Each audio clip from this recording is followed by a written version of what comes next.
Español. Yo sé que lo digo todas las semanas, pero hoy les tengo un sermón muy especial. El tema de hoy es uno de los temas más centrales y más importantes en el cristianismo.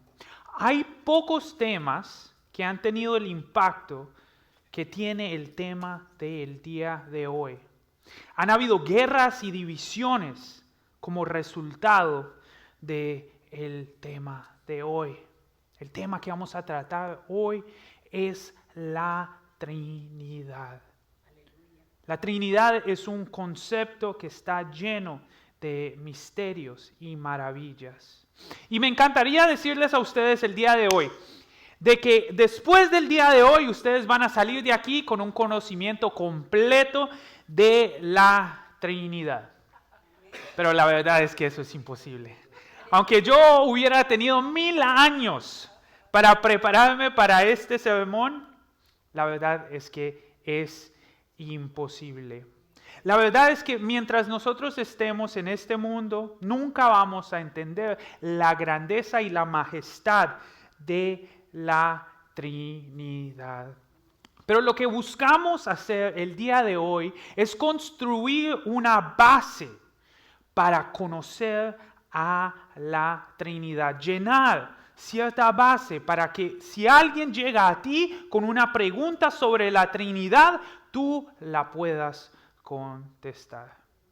Y si al final todavía sales con preguntas, quiero que sientas que está bien, porque hay ciertas cosas de la eternidad y de la majestad del Señor que nunca vamos a entender. Pero hoy te reto para aprender un poquito más sobre la Trinidad y sobre cómo el Señor muestra su divinidad a través de la Trinidad.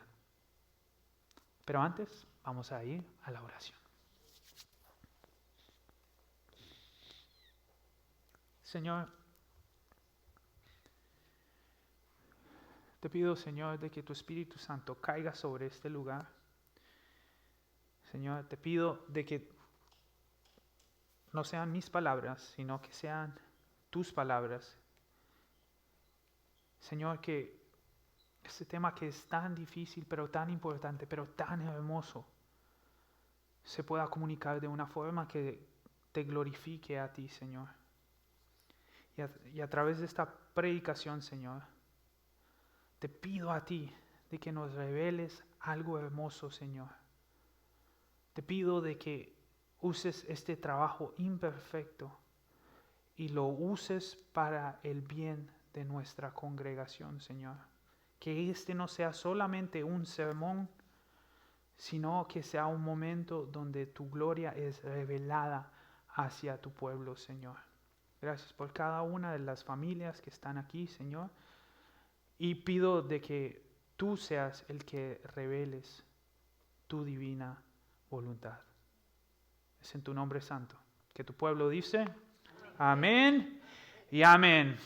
Ok, la primera pregunta que tenemos que contestar cuando estamos hablando sobre la Trinidad es: ¿qué es la Trinidad? La palabra Trinidad, ¿de dónde sacamos esa palabra? Como cristianos nosotros creemos en la Trinidad, pero es muy importante que nosotros entendamos lo que significa cuando nosotros usamos la palabra Trinidad. La palabra Trinidad no está en la Biblia. Entonces, si tú te pones a buscar en la Biblia dónde está esta palabra, no la vas a encontrar. La verdad es que la palabra Trinidad fue inventada por un hombre que se llama Tertulio, que era un filósofo cristiano del segundo siglo. Y él inventó esta palabra para describir lo que ya está en la Biblia. La Biblia, la palabra Trinidad, él la usó para explicar lo que ya vemos en la Biblia. La Trinidad es fundamental para el cristianismo. Sin la Trinidad, nosotros no podemos explicar la naturaleza del Señor. El pensamiento trinitario es exclusivo al cristianismo y a todas las religiones que salen de Abraham. Los musulmanes ni los judíos creen en un Dios trino. Como resultado de esto, nosotros como cristianos tenemos el llamado a poder defender nuestras creencias en la Trinidad. Entonces, ¿qué significa esta palabra Trinidad? Primero, lo que nosotros tenemos que entender es que cuando nosotros usamos la palabra Trinidad, es para explicar la naturaleza divina de Dios. Lo que nosotros decimos o queremos comunicar cuando decimos Trinidad es que tenemos un Dios trino en tres diferentes personas. Tenemos un Dios trino. Quiero que repitan conmigo. Un Dios trino. Eso significa de que no creemos en una variedad de dioses, sino que creemos en un solo Dios que tiene tres personas. Esas personas son el Padre, el Hijo y el Espíritu Santo. No hay absolutamente nada en la naturaleza como la Trinidad. La Trinidad es única a sí mismo. A.W. Tozer habla sobre la Trinidad y dice que la doctrina de la Trinidad es verdad para el corazón. La verdad es que nosotros no podamos explicar la Trinidad, no trabaja en contra de la Trinidad, sino a favor de ella. Porque esta verdad no pudo ser inventada por un hombre, sino que tuvo que venir y ser mostrada por Dios. Como cristianos nosotros sabemos que los miembros, las personas de la Trinidad son el Padre, el Hijo y el Espíritu Santo. Eso lo sabemos a través de múltiples referencias que tenemos en la Biblia. En Génesis capítulo 1 nosotros vemos el famoso Elohim y vemos cómo el Señor se refiere a sí mismo en plural, estableciendo de que Él es un Dios plural, pero a la misma vez es un mismo Dios. Los que han estado aquí las últimas semanas, nosotros estudiamos esto cuando estudiamos la creación. Cuando Dios creó al hombre, le dijo de que al hombre nosotros lo vamos a crear en nuestra imagen conforme a nuestra semejanza. Y esta semana encontré uno que era aún más allá y más llamativo. Y viene el libro de Isaías. Isaías está en la presencia del Señor.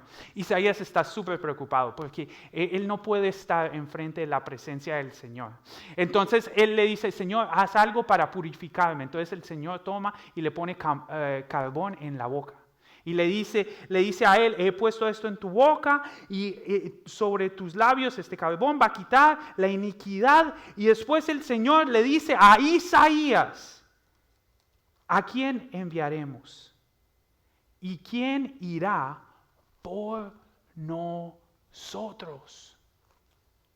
Esto es súper importante porque Isaías es una de las personas más importantes de toda la Biblia. Y él fue enviado por un Dios trino. Aquí el Señor se refiere a sí mismo en plural, pero a la misma vez como uno. En el Antiguo Testamento, Dios se refiere a sí mismo como Elohim más de 2000 veces, mostrando lo esencial que es entender esto para entender la majestad y el poder que tiene el Señor. Pónganse a pensar esto. Si no fuera importante el aspecto de Elohim para el Señor, ¿ustedes creen que el Señor se llamaría por ese nombre más de 2000 veces? Es supremamente importante entender de que el Señor es plural, pero uno a la misma vez. Entonces la pregunta que a la misma vez me debes preguntar es, ok, entonces entre estas tres personas, el Padre, el Hijo y el Espíritu Santo, ¿quién es el más grande? Bueno, como ustedes escucharon al principio del sermón, no hay nada en la naturaleza que se parezca a la Trinidad. Y lo mismo pasa cuando aplicamos esto, cuando pensamos en quién es más poderoso. Aún con Dios el Dios el Padre no es más grande que Jesús. Jesús, el Hijo, no es más grande que el Espíritu Santo. En la Trinidad, todas las personas de la Trinidad son iguales y son uno. No hay personas menores en la Trinidad. Como cristianos sabemos de que Dios, el Creador, es Dios. Pero también sabemos de que Jesucristo, el Hijo, es Dios y que el Espíritu Santo es Dios. Todos son Dios. Cuando usamos este lenguaje, evitamos porcentajes y evitamos lenguaje que lleve a las personas a pensar de que hay uno más grande que el otro. Todas las personas de la Trinidad tienen el mismo poder porque todos son Dios. Los atributos y la naturaleza se comparten entre las tres personas de la Trinidad. Todas las tres personas de la Trinidad son eternos. Entonces, el Padre no creó a Jesucristo. Quiero que repitan eso conmigo. El Padre no creó a Jesucristo. ¿Cómo sabemos esto? Porque a través de las Escrituras nosotros vemos cómo Jesucristo existía mucho antes de la creación. Los que estaban con nosotros la semana pasada lo vieron en Apocalipsis 21. Cuando Jesucristo mismo se llamó a sí mismo el Alfa, el Omega, el principio y el fin. Viendo de que todos son iguales, divinos, eternos, los tres miembros, las tres personas de la Trinidad. Entonces la pregunta que nos tenemos que hacer es, acabo de establecer de que cada persona de la Trinidad es eterna. Significa de que cada persona es Dios. ¿Cómo justificamos esa pregunta? De que cada uno de las personas de la Trinidad es divina.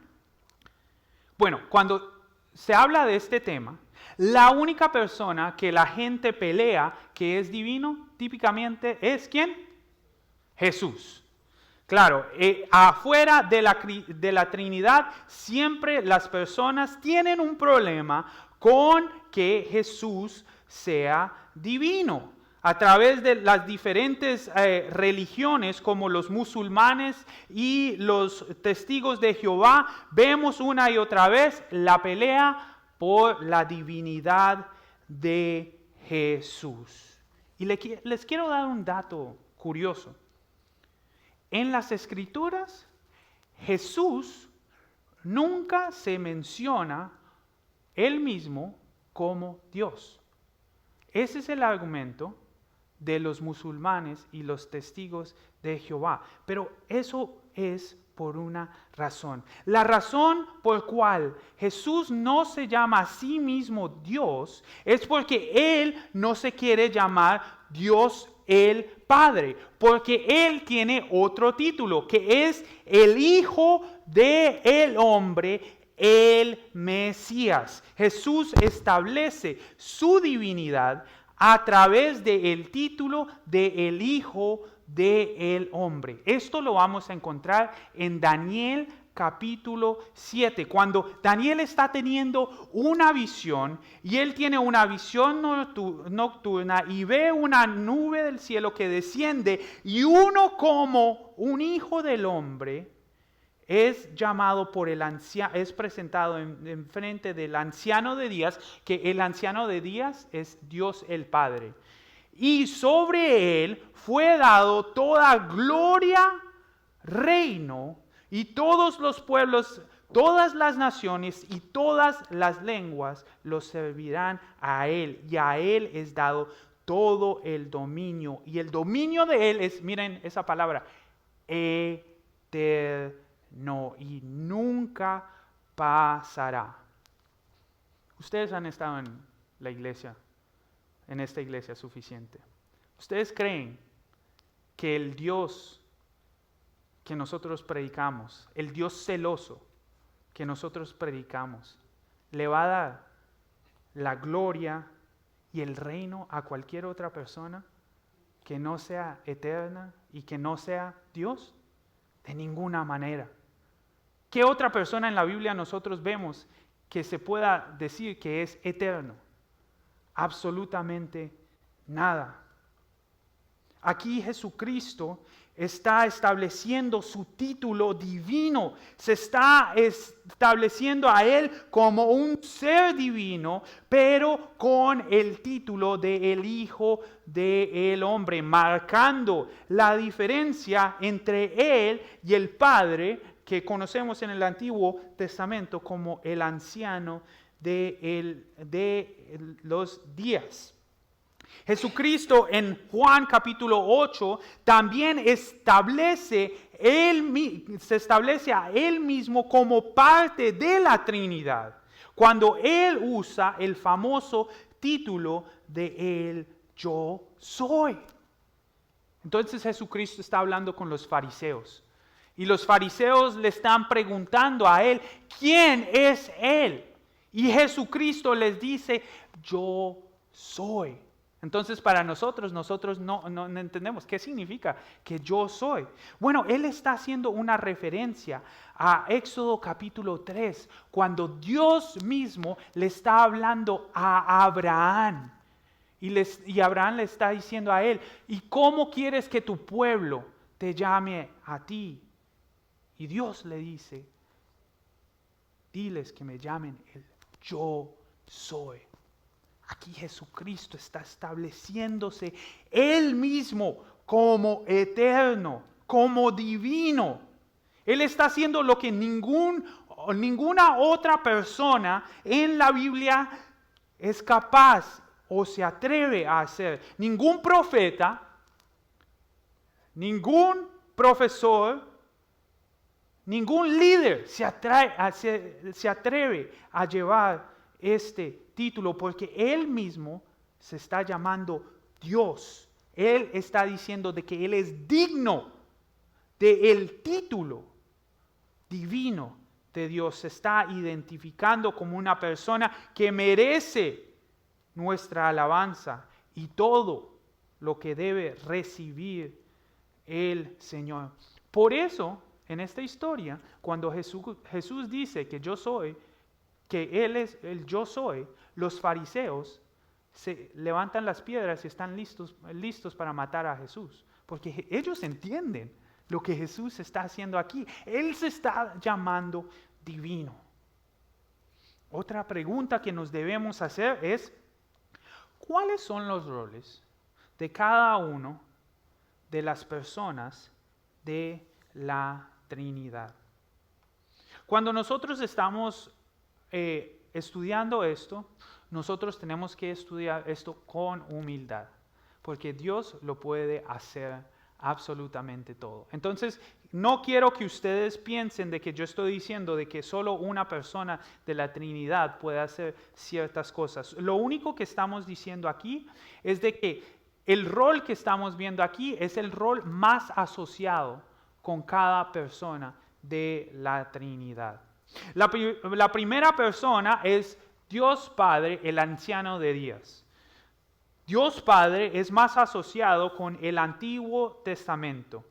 Dios Padre se ve como el Dios de Israel, el que guía a Israel, lidera a Israel, el que pelea en nombre de Israel, el creador del mundo. Pero a la misma vez tenemos al Hijo. El Hijo es Jesucristo, más asociado con el nombre de el Hijo del Hombre. Y Él es el que nos salva a nosotros de nuestros pecados. Él es el que vive una vida perfecta, muere y resucita para restablecer nuestra conexión con el Padre. El Espíritu Santo es uno muy curioso y uno que a veces no se entiende muy bien. El Espíritu Santo en el Antiguo Testamento es el que habilita a personajes supremamente importantes para hacer cosas que no son naturales.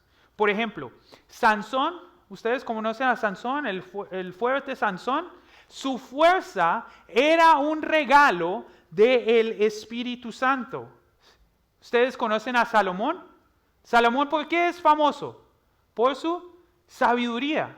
La sabiduría de Salomón es un don del Espíritu Santo. Pero este mismo Espíritu está presente ahora en el Nuevo Testamento. Como resultado de tener al Espíritu Santo, tú y yo podemos hacer cosas que complacen al Señor. ¿Ustedes quieren amor real? ¿Quieren amor real? ¿Quieren poder tener paz real?